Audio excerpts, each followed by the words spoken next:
আমাদের দলের কেউ চাঁদাবাজি করতে পারবে না বলে প্রথম থেকে আমরা নির্দেশ দেওয়া আছে। সহযোগিতার জন্য কেন্দ্রে আমরা টাকা নিয়ে আসছি, এখানে সহযোগিতা হবে। 38 জন আমরা মৃতদেহ এখানে পেয়েছি। আওয়ামী লীগের বিভিন্ন কুচক্রি মহল বিভিন্ন জায়গায় চাঁদাবাজি করছে, এটা অস্বীকার করার জন্য নাই।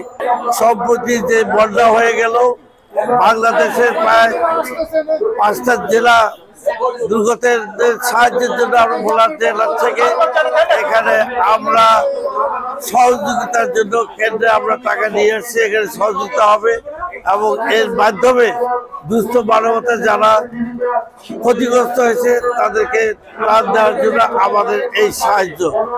এবং এভাবেই আমরা বরাবর ভোলার থেকে বিভিন্ন কর্মকাণ্ডে অংশগ্রহণ করে থাকি, দুস্থ মানুষের সাহায্যের জন্য এগিয়ে যাচ্ছি, সর্বসময় করেছি এবং সেভাবেই আমরা সেই মনোভাব থেকে আমরা এই সাহায্য দেয়া। আশা করি বিএনপি এর মাধ্যমে সমস্ত দেশের মানুষদেরকে সহযোগিতা করবে এবং তারা যেন স্বাভাবিক জীবনে ফিরে আসতে পারে এই জন্য তারা কাজ করবে, এটি আমাদের প্রত্যাশা। বিষয়টা এমন নতুনত্ব কিছুই নয়। ভোলা অবশ্যই একটা বন্যা প্রবণ একটা এলাকা, ঘূর্ণিঝড় এলাকা প্রতি বছরই হয়ে থাকে। তবুও আমাদের বিভিন্ন জায়গা থেকে সাহায্য আসে, আমরা সেই মনোভাব থেকে সমস্ত বাংলাদেশকে মনে করি আমাদের দেশ। অন্যের দুর্গত মানুষদের পাশে দাঁড়ানো আমাদের কর্তব্য মনে করে থেকেই আমরা এই সাহায্যগুলো দিচ্ছি।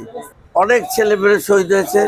ভোলা জেলার বিভিন্ন অঞ্চল থেকে ঢাকায় যারা অবস্থান করতে, সেখানেও প্রায় 38 জন আমরা মৃতদেহ এখানে পেয়েছি, যারা ঢাকায় বিভিন্নভাবে পুলিশের গুলিতে নিহত হয়েছে এবং তাদেরকে আমরা কবরের ব্যবস্থা করেছি ভোলায়।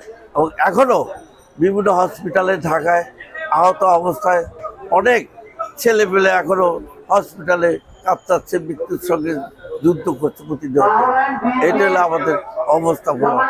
বর্তমানে ভোলা একটা শান্তি বিরাজ করছে, অন্যান্য জায়গার মতো ভোলায় অশান্তি কিছু নেই, চাঁদাবাজি খুবই কম। আমি বলবো সবাই শান্তিতে বসবাস করে, আগুনের কোনো লেলিয়ান এখানে নাই।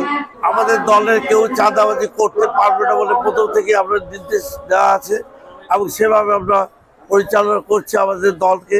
বিভিন্নভাবে আওয়ামী লীগের বিভিন্ন কুচক্রি মহল বিভিন্ন জায়গায় চাঁদাবাজি করছে, এটা অস্বীকার করার জন্য নাই। আমরা তবুও চেষ্টা করছি যেন এই ধরনের চাঁদাবাজি আমাদের দেশ মুক্ত থাকে। আমরা সচেষ্টভাবে বিএনপি কাজ করে যাচ্ছে। সংবাদ, ফিচার ও অনুষ্ঠানের জন্য ভিজিট করুন সংবাদ প্রকাশের ওয়েবসাইট এবং যুক্ত থাকুন ফেসবুক পেজ ও ইউটিউব চ্যানেলের সঙ্গে।